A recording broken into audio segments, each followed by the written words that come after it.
So we have a little surprise for you. Oh my God, stop. Adopted in the 70s. Didn't expect that. I feel like that would have been quite unusual back then. This is my distant cousin. Someone didn't tell the family that we have another cousin in here.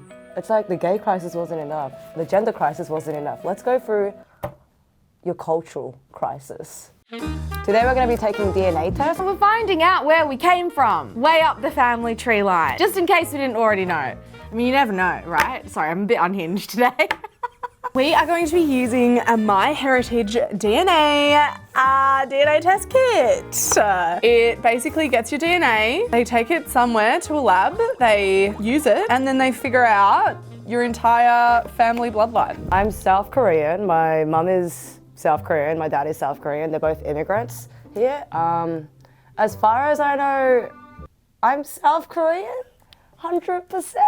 I will actually be surprised if I'm 100% Indian. You know, you get the results, there's always like 1% of something else. Love to know more about basically the things that make me me, because I don't actually look anything like my family. So there's been a lot of toes dipped into Afghan genealogy, and I'm sure that that's going to be reflected in my results. My cultural background is white. The amount that I know about it is basically on my mum's side, I think we're Scottish, and on my dad's side, we're Welsh. My cultural background is basically my identity. I'm like the brown girl in the room, or like I'm the brown girl on BuzzFeed, or one of the brown girls on BuzzFeed, whatever. Like, I don't see myself that way, but other people do, and I think growing up and realizing that made me rethink a lot about my identity.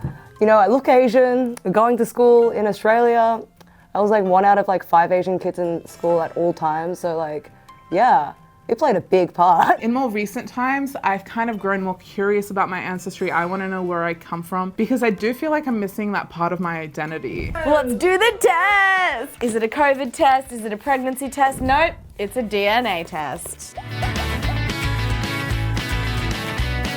The babies. I can't believe there's someone out there whose job is to literally just open packets of spit. Off to the science lab so they can tell us where we're really from. Oh my God, where are you really from? Now I'll know for sure. I honestly don't know what to expect at all, but we'll find out. Find out. Thank God Daniel's here today. Yeah, thank God. Are you ready to explore your ethnicity? Absolutely. Let's go. Sohan, you are 81.4% South Asian, Stunning. 11.3% Irish, Scottish and Welsh. Oh, that's wild. That's probably the most surprising thing to me. Didn't expect that. 3.2% Central Asian, 3.1% English, Yep. and 1% Mesoamerican and Andean. Where is that? Oh my gosh. Your DNA shows a clear origin in Punjab, India. Yeah. And your paternal grandmother was born in Punjab. I feel a lot more rooted in my South Asian heritage. When people say like, oh, what's actually going on now, I know, like for certain, that's where my heritage is. You have a pretty good sense of who your family is, and so I think it's more about the details that MyHeritage has helped uncover. I want to be shocked. I want to shock me. 80.1% Irish, Scottish and Welsh. The Scottish and Welsh, like that's literally my mum's side and my dad's side. 9.9% Baltic. Did not know that. 5.5% Scandinavian. Yes, I'm Scandinavian. And 4.5% Finnish. We have a record here, which we'll show you, Oh my God. which is from the 1881 England and Wales census. Your great-great-grandfather, John, so he was born in 1844, and died in 1907. He was a coal miner. There's also a stepson, William Jones. He was 16. I feel like that would have been quite unusual back then. Yeah, I think so having too, yeah. a step family. And then here in the 1911 England-Wales census, we can see your great-grandparents, John Morgan, who's 30, and Esther, 26. So that would be my dad's grandparents. Correct. With their 5 children, they emigrated from Wales to New Zealand. I always wondered when my family went to New Zealand.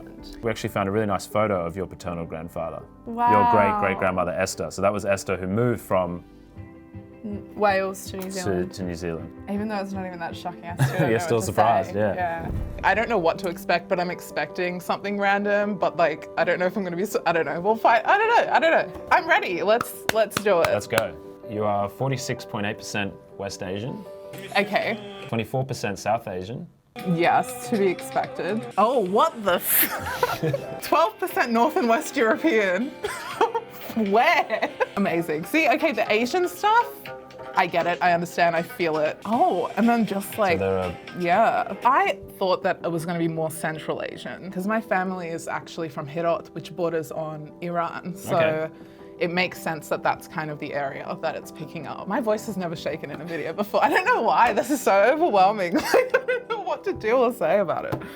We'll go into the DNA matches. So your third match is only 0.3% in terms of the shared DNA that you have.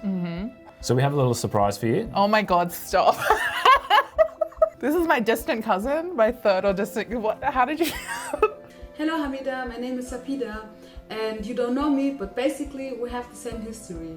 I've heard that you are born in Germany 1 year before my family and I immigrated because of the civil war in Afghanistan in 1995. You know, in Germany, the Afghan people always say we are related to each other. In our case, it's true. I'm looking forward to meet you and exchange some memories about our family members.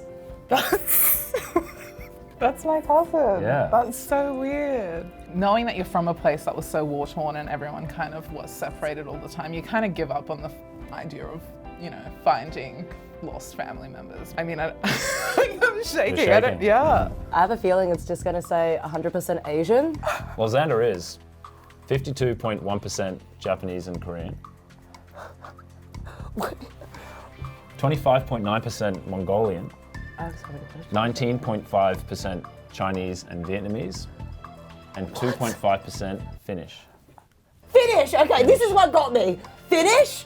Even 2.5%, how does that work? How does that work? Geographically, how does that work? I said if there was Caucasian, I would have questions. I have lots of questions right now. And you've got 94 DNA matches on MyHeritage. Wait, what? I have questions for all of my grandparents. So your highest DNA match share 1.2% DNA. Monica from Norway. So let's hear from Monica. Er opprinnelig fra Seoul i Sør-Korea. Jeg ble adoptert hit til Norge, hvor jeg bor, da jeg var 2,5 år gammel. Så jeg kom hit til Norge i 1970. Jeg har jo ikke noe kjennskap til min familie eller min slekt. How do you feel? Adopted in the 70s. So like, from listening to this, what if my grandparents, all their siblings, had a kid, didn't tell the family, an adoption? Someone didn't tell the family that we have another cousin in here. Oh, I've been really waiting for this. As the gay kid, I just want to cause chaos. It's like the gay crisis wasn't enough. The gender crisis wasn't enough. Let's go through your cultural crisis. Okay, so like when people ask me what I am, what do I say now? When you see the spread of the colors across like everything, and I guess that's kind of the point, right, is that we're all sort of connected in some way. So like the prejudice and stuff that we have, it's kind of bullshit, right? Because we all kind of ended up Exactly. integrating throughout generations.